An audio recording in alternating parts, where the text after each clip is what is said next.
Non, moi je ne suis pas d'accord par rapport à ce que vous dites.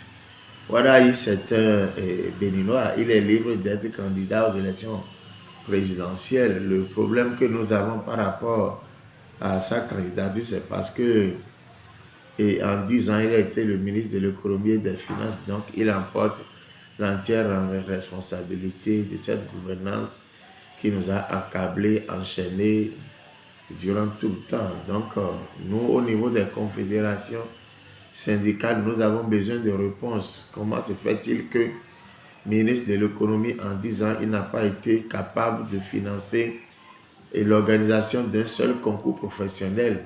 Nous avons besoin de réponses parce qu'en 10 ans, des primes et indemnités ont été supprimées. Nous avons des camarades qui ont été licenciés, renvoyés de la fonction publique. Tout ça là a gonflé encore les effectifs des chômeurs. Vous voyez. Donc aujourd'hui, voyez-vous, nous avons le président d'arrêt qui sont remplis par des hommes politiques, des faiseurs d'opinion. D'autres ont été obligés de quitter le pays. Bon, on lui a posé la question de ne pas répondre inquiétant parce que tout candidat doit nous donner une réponse cohérente par rapport aux hommes politiques en prison et aux hommes politiques en exil, à tous ceux qui, de par leur expression, ne sont pas libres. Il devrait quand même nous donner une solution.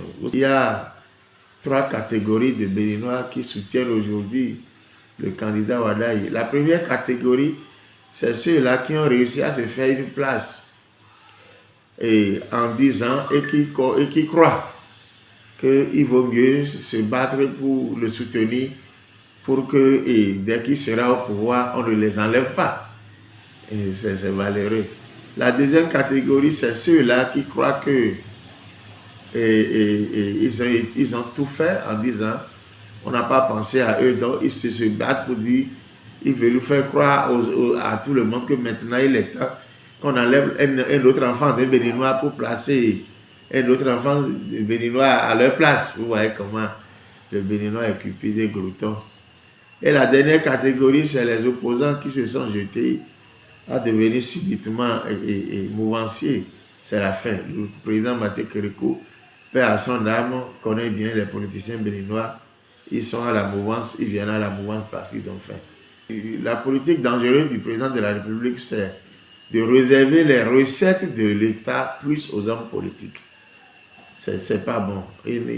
C'est trop dangereux. Tout ce qui est poste politique, il a tellement aménagé au point où on se pose la question dans un pays où nous sommes tellement pauvres. Est-ce qu'on a besoin de payer un ministre, un député, un directeur jusqu'à tant de millions? Il faut que chaque travailleur, chaque syndicaliste, il faut que nous ayons une suite dans notre lutte. Donc le vrai problème que nous avons, mais quel est le sort du Béninois pour les 14 prochaines années? C'est la question que nous nous posons.